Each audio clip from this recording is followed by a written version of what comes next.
భారత్ ప్రతీకార దాడులతో బెంబేలెత్తుతున్న పాకిస్తాన్ కు మరో ఎదురు దెబ్బ తగిలింది. భారత సైనిక స్థావరాల లక్ష్యంగా డ్రోన్లు, క్షిపణులతో దాడులకు ప్రయత్నించిన పాక్కి చుక్కెదురైంది. పాకిస్తాన్లోని పలు ప్రాంతాల్లో మోహరించిన గగనతల రక్షణ వ్యవస్థలను భారత సైన్యం లక్ష్యంగా చేసుకుంది. దీంతో లాహోర్లోని ఎయిర్ డిఫెన్స్ వ్యవస్థ ధ్వంసమైనట్లు భారత రక్షణ శాఖ వర్గాలు తెలిపాయి. చైనాకు చెందిన HQ-9 రక్షణ వ్యవస్థలను ఉపయోగిస్తున్న పాకిస్తాన్ భారత్లోని సరిహద్దు రాష్ట్రాల్లో డ్రోన్లు, క్షిపణి దాడులకు ప్రయత్నించింది. అవంతిపుర, శ్రీనగర్, జమ్మూ, పఠాన్కోట్, అమృత్సర్, కప్తురలా, జలంధర్, అదంపూర్, భటిండా, చండీగఢ్, నాల్, ఫలోడి, భుజ్ ప్రాంతాల్లోని సైనిక స్థావరాలను లక్ష్యంగా చేసుకునేందుకు ప్రయత్నించింది. అయితే వీటిని ఇంటిగ్రేటెడ్ కౌంటర్ UAS గ్రిడ్ గగనతల రక్షణ వ్యవస్థలతో సమర్థంగా అడ్డుకున్నట్లు మన రక్షణ శాఖ తెలిపింది. ఇక పాక్ దాడులకు రుజువుగా దాడులకు సంబంధించిన శకలాలను ఆ ప్రాంతాల నుంచి సేకరిస్తున్నారు. భారత్ ప్రతీకార దాడుల్లో లాహోర్లోని ఎయిర్ డిఫెన్స్ వ్యవస్థ ధ్వంసమైంది. మరోవైపు నియంత్రణ రేఖ వెంట కాల్పుల విరమణ ఉల్లంఘిస్తూ పాకిస్తాన్ దాడులను ముమ్మరం చేసింది. జమ్మూ కాశ్మీర్లోని రాజౌరి, మెంధార్, పూంచ్, ఉరి, బారాముల్లా, కుప్వారా ప్రాంతాల్లో మెట్టర్లు, భారీ పిరంగులతో దాడులు చేస్తుంది. ఈ కాల్పులు ఇప్పటి వరకు 16 మంది సామాన్యులు ప్రాణాలు కోల్పోయారు.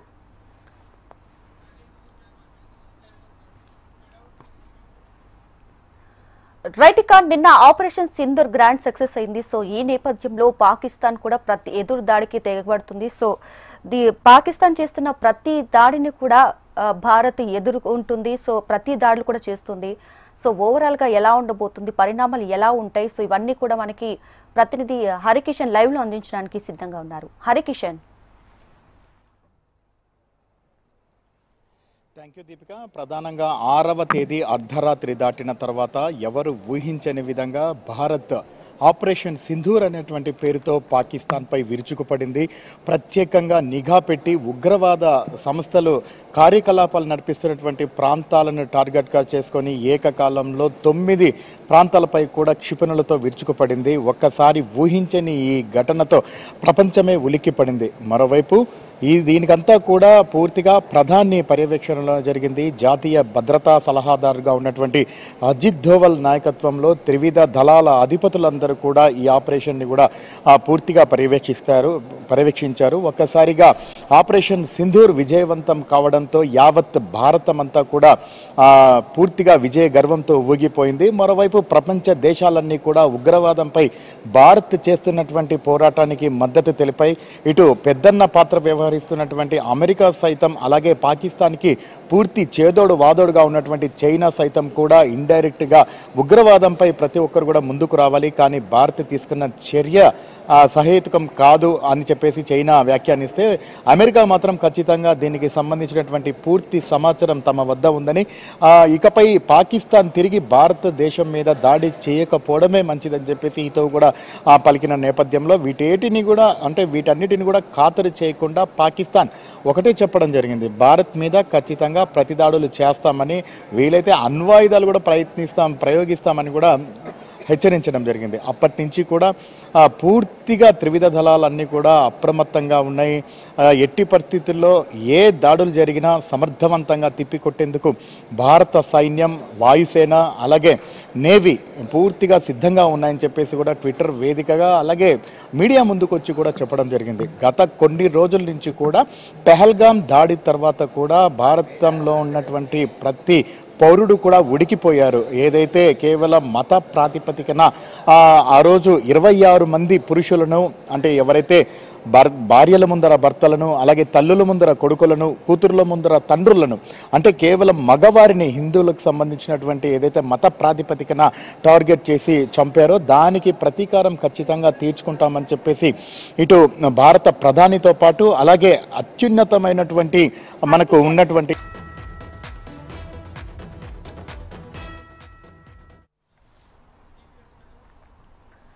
భారత్ ప్రతీకార దాడులతో బెంబేలెత్తుతున్న పాకిస్తాన్ కు మరో ఎదురు దెబ్బ తగిలింది.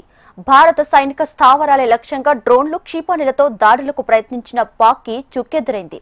పాకిస్తాన్లోని పలు ప్రాంతాల్లో మోహరించిన గగనతల రక్షణ వ్యవస్థలను భారత సైన్యం లక్ష్యంగా చేసుకుంది. దీంతో లాహోర్లోని ఎయిర్ డిఫెన్స్ వ్యవస్థ ధ్వంసమైనట్లు భారత రక్షణ శాఖ వర్గాలు తెలిపాయి.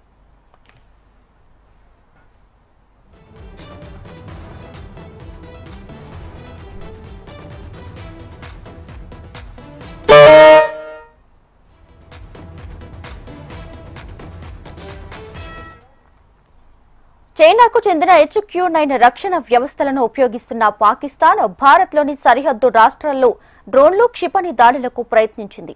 అవంతిపుర, శ్రీనగర్, జమ్మూ, పఠాన్కోట్, అమృత్సర్, కప్తురలా, జలంధర్, అదంపూర్, బఠిండా, చండీగఢ్, నాలా, ఫలోడి, భుజ్ ప్రాంతాల్లోని సైనిక స్థావరాలను లక్ష్యంగా చేసుకునేందుకు ప్రయత్నించింది.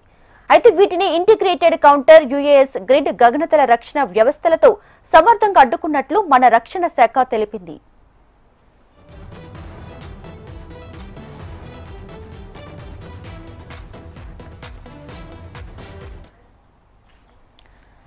పాక్ దాడులకు రుజువుగా దాడులకు సంబంధించిన శకలాలను ఆ ప్రాంతాల నుంచి సేకరిస్తున్నారు. భారత ప్రతీకార దాడుల్లో లాహోర్లోని ఎయిర్ డిఫెన్స్ వ్యవస్థ ధ్వంసమైంది. మరోవైపు నియంత్రణ రేఖ వెంట కాల్పుల విరమణ ఉల్లంఘిస్తూ పాకిస్తాన్ దాడులను ముమ్మరం చేసింది. జమ్మూ కాశ్మీర్లోని రాజౌరి, బెంధార్, పూంచ్, ఉరి, బారాముల్లా, కుప్వారా ప్రాంతాల్లో మెట్టర్లు, భారీ ఫిరంగులతో దాడులు చేస్తుంది. ఈ కాల్పుల్లో ఇప్పటి వరకు 16 మంది సామాన్యులు ప్రాణాలు కోల్పోయారు.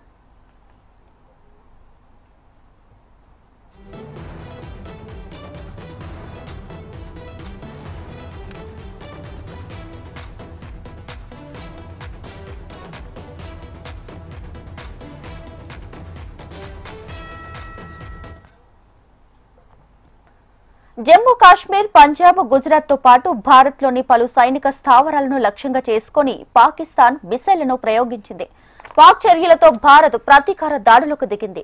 తిరిగి పాక్లోని పలు ప్రాంతాలపై దాడులు చేసింది భారత్. దాడులు, ప్రతి దాడుల విషయాన్ని భారత్ ధృవీకరించింది. పాకిస్తాన్ క్షిపణి రక్షణ వ్యవస్థపై ఇండియన్ ఆర్మీ దాడి చేసింది. లాహోర్లోని ఎయిర్ డిఫెన్స్ సిస్టమ్ను నిర్వీర్యం చేసినట్లు భారత్ ప్రకటించింది. ఇక దాడులకు తెగబడుతున్న పాక్ కి బుద్ధి చెబుతామని భారత్ మరోసారి హెచ్చరించింది.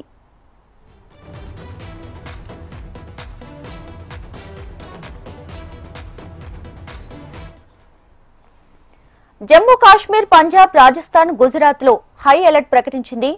భారత్, పాక్ ఉద్రిక్తతలతో భద్రతను కట్టుదిట్టం చేశారు. జమ్మూలోని సాంబా, కథువా, RS పురాలో సెక్యూరిటీని పెంచారు.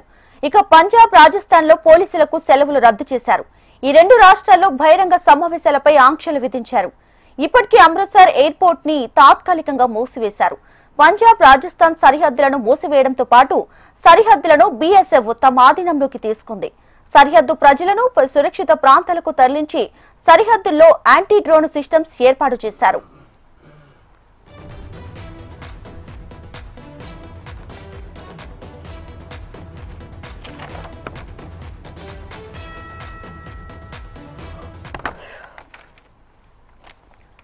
భారత్, పాక్ మధ్య నెలకొన్న ఉద్రిక్త పరిస్థితుల నేపథ్యంలో ఈ నెల 10 వరకు 9 కీలక ఎయిర్పోర్ట్లను మూసివేశారు.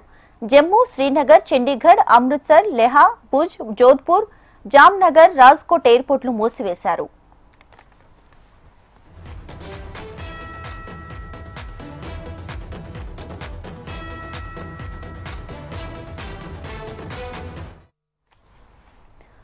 రాజస్థాన్, పంజాబ్ సరిహద్దుల్లో హైటెన్షన్ వాతావరణం నెలకొంది. పాకిస్తాన్ తో పంచుకున్న పంజాబ్ 532 కిలోమీటర్ల సరిహద్దు, రాజస్థాన్ లో 1037 కిలోమీటర్ల మేర పాక్ సరిహద్దుని సీల్ వేశారు.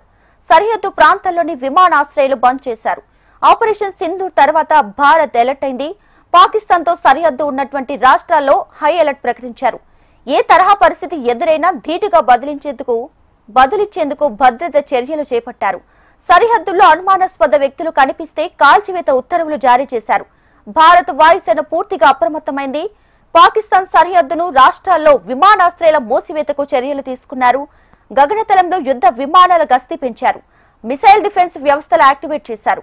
పెరుగుతున్న ఉద్రిక్తతలకు తగ్గట్టుగా సరిహద్దు జిల్లాల్లో పాఠశాలల మూసివేతకు ప్రభుత్వం నిర్ణయం తీసుకుంది. ఇక పంజాబ్ లోని 6 సరిహద్దు జిల్లాలు ఫిరోజ్పూర్, పఠాన్కోట్, ఫజిల్కా, అమృత్సర్, గురుదాస్, పుర్సాతన్, తరన్లతో సహా విద్యా సంస్థలను మూసివేశారు. తదుపరి ఆదేశాలు వచ్చే వరకు పాఠశాలలు మూసివేయాలని ఆదేశాలు జారీ చేశారు. ఉద్రిక్తత సమయంలో పంజాబ్ ప్రభుత్వ పాత్ర కీలకంగా మారింది. సరిహద్దుకి సమీప జిల్లాల ప్రాంతాలను అప్రమత్తం చేసింది. ప్రస్తుత పరిస్థితిలో ప్రభుత్వ కార్యక్రమాలు రద్దు చేసుకుంది. పంజాబ్ పోలీసులు కూడా 2వ శ్రేణి రక్షణ వ్యవస్థగా సిద్ధమయ్యారు. పాకిస్తాన్ కు ధీటుగా స్పందించడానికి సైన్యంతో పంజాబ్ పోలీసులు రెడీ అయ్యారు. భద్రత చర్యల్లో భాగంగా మే 10 వరకు ఉత్తర వాయువ్య రాష్ట్రాల్లోని 21 కిలోమీటర్ల పైగా విమానాశ్రయాలు మూసివేయాలని కేంద్రం ఆదేశించింది. తదుపరి నోటీసులు వచ్చే వరకు ఎలాంటి రాకపోకలు ఉండకూడదని స్పష్టం చేసింది. ఇక రాజస్థాన్లోని జోధ్పూర్, బికనేర్, కిషన్ ఘర్ విమానాశ్రయాలను మూసివేశారు. ఇక చర్యల్లో భాగంగా అమృత్సర్ విమానాశ్రయాన్ని మూసివేస్తున్నట్లు అధికారులు తెలిపారు. పంజాబ్ అంతటా హై అలర్ట్ ఉందని, బహిరంగ ప్రదేశాల్లో జనాలు గుమ్మికూడకూడదని సూచించారు. భద్రత చర్యల్లో భాగంగా పోలీసు అధికారులకు అన్ని రకాల సెలవులను రద్దు చేసినట్టు తెలిపారు. తక్షణమే సిబ్బంది విధులకు హాజరు కావాలని పేర్కొన్నారు.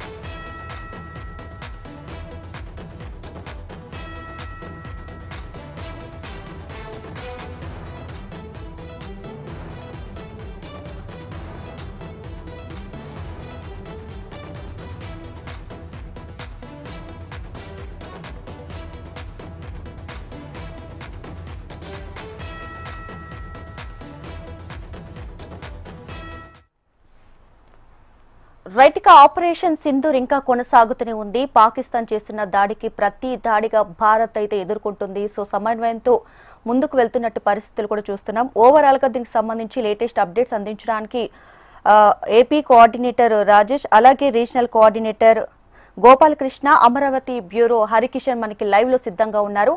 ముందుగా హరికిషన్ చెప్పండి, సో ఈ పరిణామాలన్నీ ఎలా చూడాలంటారు? ఆపరేషన్ సింధూర్ వరకు, పహల్గామ్ అటాక్ నుంచి ఆపరేషన్ సింధూర్ వరకు కూడా జరుగుతున్నటువంటి ఈ పరిణామాలు ఓవరాల్ గా ఎలా చూడాలి? Thank you Deepika. మనం ఇందాక చెప్పుకున్నట్లుగానే ముఖ్యంగా పహల్గామ్ దాడి తర్వాత పూర్తిగా భారతదేశం అంతా కూడా అప్రమత్తమైంది. ఈ దాడికి ఖచ్చితంగా ప్రతీకార చర్య ఉంటుందని భారత ప్రధానితో పాటు అలాగే హోంమంత్రి అమిత్ షా, అలాగే రక్షణ శాఖ మంత్రి రాజ్నాథ్ సింగ్ ప్రకటించారు. మరోవైపు అంటే భారత్ నిఘా సంస్థ అనేటువంటి రీసెర్చ్ అండ్ అనాలిసిస్ వింగ్, దీనికి సంబంధించి నిఘా వర్గాల కూడా గూఢచారులందరూ కూడా ప్రత్యేకంగా పాకిస్తాన్లో ఉన్నటువంటి తాజా సమాచారాన్ని అంతా, ఈ దాడుల వెనుక ఉన్నటువంటి సూత్రధారులు, పాత్రధారులకు సంబంధించినటువంటి మొత్తం విషయాలన్నీ కూడా ఇటు ఇంటెలిజెన్స్ ఎవరైతే జాతీయ భద్రతా సలహాదారుగా ఉన్నటువంటి అజిత్ దోవల్కు చేరవేశారు. దీనితో పాటు మరోవైపు పహల్గామ్ దాడికి సంబంధించి నేషనల్ ఇన్వెస్టిగేషన్ అథారిటీ ఎన్ఐఏ, దేశ అత్యున్నతమైనటువంటి సంస్థ, దీనికి సంబంధించి పూర్తిగా దర్యాప్తు చేసింది. ఒకరు కాదు, ఇద్దరు కాదు, ఏకంగా 3000 మంది సాక్షులను విచారించింది. అణువణువున క్షుణ్ణంగా పరిశీలించి ఎవరైతే ఈ దాడికి పాల్పడ్డారో వారికి సంబంధించినటువంటి ఊహా చిత్రాలతో పాటు అలాగే వాళ్ళు వాడినటువంటి వెపన్స్కి సంబంధించినటువంటి వివరాలు, అలాగే వారు ఏ ప్రాంతం నుంచి వచ్చారు, మళ్ళీ తిరిగి ఎక్కడికి వెళ్ళారన్నటువంటి పక్కా ఆధారాలతో సహా ఇటు కేంద్ర ప్రభుత్వానికి నివేదిక అందించింది. సో వీటన్నిటిని తీసుకున్న తర్వాతనే కంప్లీట్గా కేంద్ర ప్రభుత్వం యాక్షన్లోకి దిగింది. ప్రధానంగా ఖచ్చితంగా దీనికి ప్రతిచర్య ఉంటుందని చెప్పినటువంటి నేపథ్యంలో చాలా స్ట్రాటజిక్గా ఈ కేంద్ర ప్రభుత్వం వ్యవహరించింది. ముందస్తుగా హోంమంత్రి అమిత్ షా ప్రతి రాష్ట్రంలో కూడా ఖచ్చితంగా ఒకవేళ యుద్ధం సంభవిస్తే ఎటువంటి చర్యలు తీసుకోవాలి, దానికి సంబంధించి పౌరులు ఎటువంటి జాగ్రత్తలు తీసుకోవాలి అనే దానిపైన కూడా మాక్ డ్రిల్స్ ప్రతి రాష్ట్రం నిర్వహించాలని చెప్పేసి ఆదేశాలు జారీ చేశారు.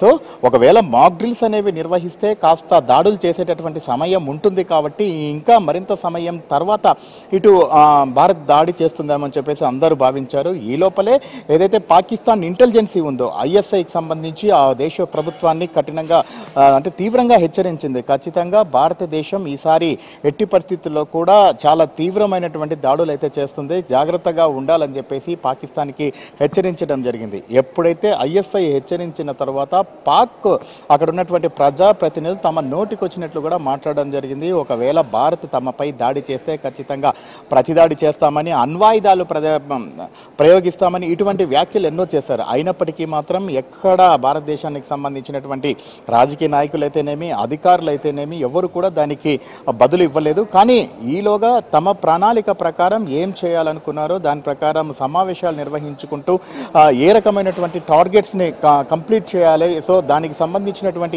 ఎటువంటి మిసైల్స్ని వాడాలన్న దానిపైన మాత్రమే కాన్సన్ట్రేషన్ చేస్తూ ముందుకు వెళ్ళినటువంటి పరిస్థితి ఉంది. ఈలోగా డైవర్షన్ అనేది కూడా స్ట్రాటజిక్గా ఉపయోగించడంలో పాకిస్తాన్ ఏమరపాటుగా ఉన్నటువంటి సమయంలో 6వ తేదీ అర్ధరాత్రి 7వ తేదీ తెల్లవారుజామున 1:44 ఒక్కసారిగా భారత ఫైటర్ ఏవైతే ఎయిర్ స్ట్రైక్ సంబంధించి కంప్లీట్గా చేయడం జరిగింది. 9 ప్రాంతాలను లక్ష్యంగా చేసుకొని భారత్ సంబంధించినటువంటి మిసైల్స్ దూసుకు వెళ్ళాయి.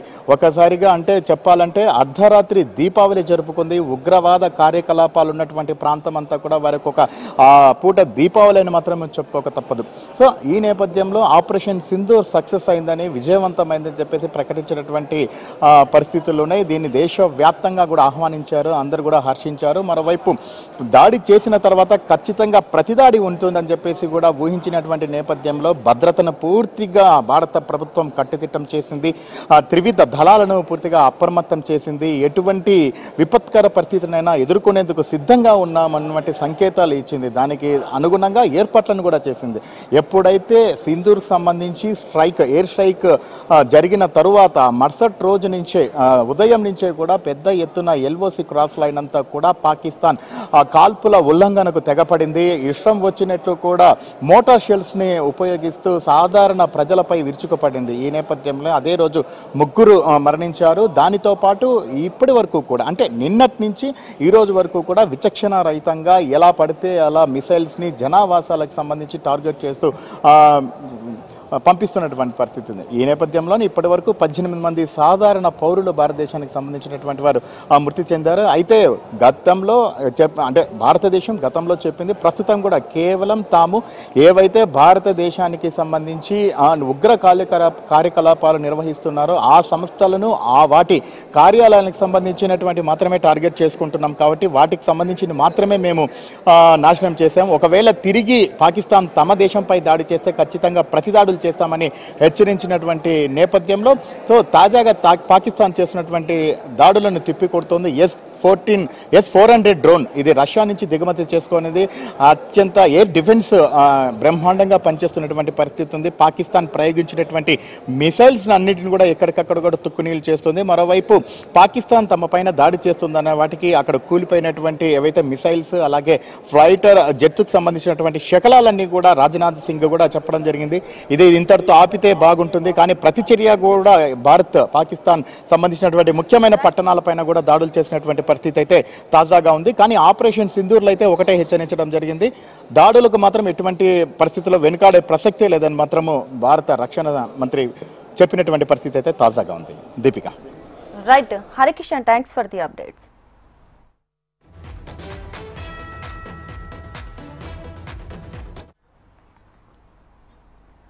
భారత్ ప్రతీకార దాడులతో బెంబెలెత్తుతున్న పాకిస్తాన్ కి మరో ఎదురు దెబ్బ తగిలింది. భారత సైనిక స్థావరాల లక్ష్యంగా డ్రోన్లు, క్షిపణులతో దాడులకు ప్రయత్నించిన పాక్ కి చుక్కెదురైంది. పాకిస్తాన్లోని పలు ప్రాంతాల్లో మోహరించిన గగనతల రక్షణ వ్యవస్థలను భారత సైన్యం లక్ష్యంగా చేసుకుంది. దీంతో లాహోర్లోని ఎయిర్ డిఫెన్స్ వ్యవస్థ ధ్వంసమైనట్లు భారత రక్షణ శాఖ వర్గాలు తెలిపాయి.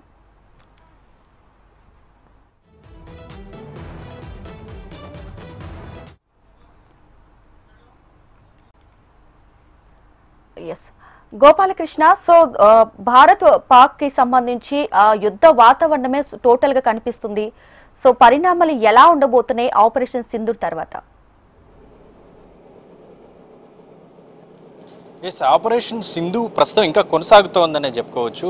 ఎందుకనంటే ఆపరేషన్ సింధూర్ నేపథ్యంలో ఇప్పుడు ఈ రోజు జరిగినటువంటి దాడులు కూడా ఖచ్చితంగా ఆపరేషన్ సింధూర్లోనే జరిగాయని చెప్పుకోవాలి. మొన్న చేసినటువంటి దాడుల తర్వాత ఒక్కసారిగా పాకిస్తాన్కి సంబంధించినటువంటి ఆర్మీ కావచ్చు, అలాగే ఎల్ఓసి వెంట ఉన్న ఉగ్రవాదులు కావచ్చు, వాళ్ళందరూ కూడా భారత్ వైపు కాల్పులు చేస్తూనే ఉన్నారు. ఎక్కడైతే కాశ్మీర్కి సంబంధించినటువంటి జనాలు, సామాన్య పౌరులు మళ్ళీ మృతి చెందినటువంటి పరిస్థితులు కనిపించాయి. సంభవించాయి. 15 మంది మృతి చెందినట్టుగా, సామాన్య భారత పౌరులు మృతి చెందినట్టుగా నిన్న వచ్చినటువంటి వార్తలు. ఈ నేపథ్యంలో మరొకసారి ఈరోజు భారత్ ఆపరేషన్ సింధూర్ని యాక్టివేట్ చేసిందని చెప్పుకోవచ్చు. యాక్టివేట్ మోడ్లో భాగంగానే పాకిస్తాన్లో ఉన్న ముఖ్యమైనటువంటి నగరాల్లో, అది కూడా ఆర్మీ బేస్ క్యాంపులు, ఆర్మీకి సంబంధించినటువంటి క్యాంపుల్లో దాడి చేసిందని చెప్పుకోవచ్చు. ఆయా భవనంలో ముఖ్యంగా ఇక్కడ మనం చెప్పుకోదగ్గటువంటి అంశం, ఎక్కడైతే చైనా ధైర్యం చూసుకుని పాకిస్తాన్ విర్రవేగుతోందో, చైనా నుంచి కొనుగోలు చేసినటువంటి క్షిపణులు తమ దగ్గర ఉన్నాయంటూ ప్రకటనలు చేసిందో, ఆ క్షిపణులనే దాడి చేసి మొత్తం కూడా నీలమట్టం చేసినటువంటి పరిస్థితులు కనిపిస్తున్నాయి. ఆ క్షిపణుల ద్వారానే భారత్లోని ప్రధానమైనటువంటి నగరాల్లో 15 పైగా నగరాల్లో దాడి చేసేందుకు సిద్ధమైంది పాకిస్తాన్. ఈ నేపథ్యంలో ఆ పక్కా సమాచారంతో భారత్ మరొకసారి ఆపరేషన్ సింధూర్ని యాక్టివేట్ చేసిందనే చెప్పుకోవచ్చు. బట్ ఆపరేషన్ సింధూర్ ఇప్పుడు మనం ఇందాక రాజ్నాథ్ సింగ్ మాట్లాడుతున్న దాన్ని బట్టి చూసినా కూడా ఆపరేషన్ సింధూర్ ఇంకా యాక్టివ్ మోడ్లోనే ఉందని చెప్పుకోవచ్చు. దేశ సార్వభౌమ అధికారాన్ని ఎవరు కూడా క్వశ్చన్ చేసినా కావచ్చు, ధిక్కరించేటువంటి పని చేసినా కావచ్చు, ఇలాంటి దాడులు చేసినా కావచ్చు, ఖచ్చితంగా చూస్తూ ఊరుకునేది లేదు అనేటువంటి ఒక అంశాన్ని అయితే చెప్పారు. దేశంపై దాడికి వచ్చినటువంటి సందర్భంలో దేశ పౌరులపై చేయవేయాలన్నా భయపడంతగా తీసుకొస్తాం అనేటువంటి వ్యాఖ్యల్ని ఆయన చెప్పగానే చెప్పుకుంటూ వచ్చారు. ఇక మనం ఒక కీలకమైన అంశం మాట్లాడుకోవాలి ఇక్కడ. ముఖ్యంగా ఈరోజు భారత్ ఏదైతే ధ్వంసం చేసినటువంటి క్షిపణిందో శామ్, అంటే సర్ఫేస్ టు ఎయిర్ మిసైల్, అది ఖచ్చితంగా అంటే భారత్ను భయపెట్టించే ప్రయత్నం చేస్తూ ఇన్ని రోజులుగా పాకిస్తాన్కి ఒక ధైర్యంగా వాళ్ళు ఫీల్ అవుతున్నటువంటి వచ్చినటువంటి అంశం. ఎందుకంటే ఆ ధైర్యం వెనుక వారికి కనిపించింది ఈ HQ-9. దీన్నే ఇప్పుడు భారత్ ఇవాళ ధ్వంసం చేసింది. చైనా నుంచి దీన్ని కొనుగోలు చేశారు. గతంలో చైనా వీటిని చాలా పకడ్బందీగా తయారు చేసింది అనేటువంటి విషయాన్ని చెప్పుకుంటూ వచ్చారు. ముఖ్యంగా గగనతలంలో 200 కిలోమీటర్ల దూరం వరకు క్షిపణులను వెంటాడి దాడి చేసేటువంటి అవకాశం ఉంటుంది. అలాగే 39 కిలోమీటర్ల వేర గాలిలోనూ ఇది తీస్తుంది. సో అలాంటి వ్యవస్థను ఈరోజు ధ్వంసం చేశారు. సో డెఫినెట్గా భారత్ ఒక భారీ షాక్ని పాకిస్తాన్కి ఇచ్చిందని చెప్పుకోవచ్చు. ఖచ్చితంగా ఇది పెద్ద దెబ్బ అనే పాకిస్తాన్కి మనం అనుకోవాలి. Right Gopalakrishna, thanks for the update.